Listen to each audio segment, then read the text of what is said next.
Hello guys, আসসালামু আলাইকুম। আমার ফার্স্ট ব্লগে আপনাদের সবাইকে স্বাগতম। গাইস চলেন আজকে আমাদের স্কুলটা আপনাদের ঘুরে ঘুরে দেখাই। এটা হচ্ছে আমাদের ক্লাসরুম।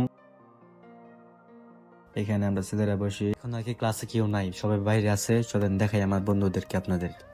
এই যে দেখেন, এখানে হচ্ছে আমার ফ্রেন্ডরা সবাই দাঁড়িয়ে আছে। আর ওইটা হচ্ছে ওইখানে মেয়েরা আর কি, এখানে মেয়েদেরকে পড়ানো হয়।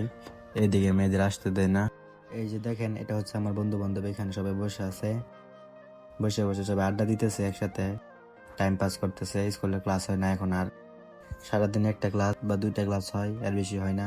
এখন হচ্ছে আমরা দুই বন্ধু মিলে যাইতেছি। আমাদের স্কুলের পিছনে একটা পুকুর আছে, ওই পুকুরে এখানে বসে কতক্ষণ আমরা আড্ডা দিব। আড্ডা টাড্ডা দেওয়ার পরে আবার স্কুলে ব্যাক করব। গাইজ দেখেন পুকুর পাড়টা কেমন আপনাদের দেখাই। এই দেখেন কেমন একটা ভিউ, আপনারা কমেন্টে জানাবেন। দেখছেন আমাদের স্কুলের পিছনে এমন একটা পুকুর পাড় আছে, অনেক সুন্দর। এইখানে কি বসে সবাই আড্ডা টাড্ডা দিই আমরা টিফিন টাইমে। আবার এইখানে একবার একটা রাস্তা আছে, ওই রাস্তাতে আর কি আমরা হাঁটি মাঝে মাঝে। এখন তো সাথে কেউ নাই, একটু বন্ধু আছে, বন্ধুকে নিয়ে হাঁটতেছি। সামনে যাওয়া যাক, দেখি সামনে যেয়ে কি হয়। তো এখানে একটা কথা মনে পড়লো যে আজকে আমার এক বন্ধুর আজকে বার্থডে, মানে জন্মদিন আজকে। তো এখানে থাকতে হবে রাত্রে আর কি। তো ও বলতেছে যে কিছু নিবি না। আমি বলতেছি আমার কাছে কোনো টাকা নাই, আজকে কোনো কিছু নিতে পারবো না, নেক্সট টাইম ওরা কিছু দিয়ে দিব না। পরে ও বলতেছে ওর কাছে কোনো টাকা নাই, ও দিবে না কিছু।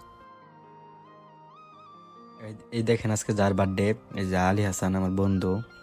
তো ওইখানে বলতেছিলাম যে আজকে কোনো, ওই বলতেছে যে আজকে থাকার জন্য আর কি। পরে আমি বলতেছি কোনো কিছু করবে নাকি রাত্রে। বলতেছে হ্যাঁ, রাত্রে আজকে অনেক কিছু আড্ডা মাড্ডা দিব, সবাই সবাই আসবে বন্ধু বান্ধব। তো এই জন্য আর কি একটা ব্লগ করে রাখতেছি, যাতে ব্লগটা থেকে যায়, সবাই দেখতে পারে। তো এখানে আড্ডা মাড্ডা দিব, কতক্ষণ আড্ডা দিয়ে তারপর বাসায় চলে যাব। ওরা বলতেছে যে আজকে মানে আপনাদের দাওয়াত দিতেছে আসার জন্য, আপনারা আসতেন। আর এখানে ঈদ ফাইজলামি করতেছে দুজনে মিলে।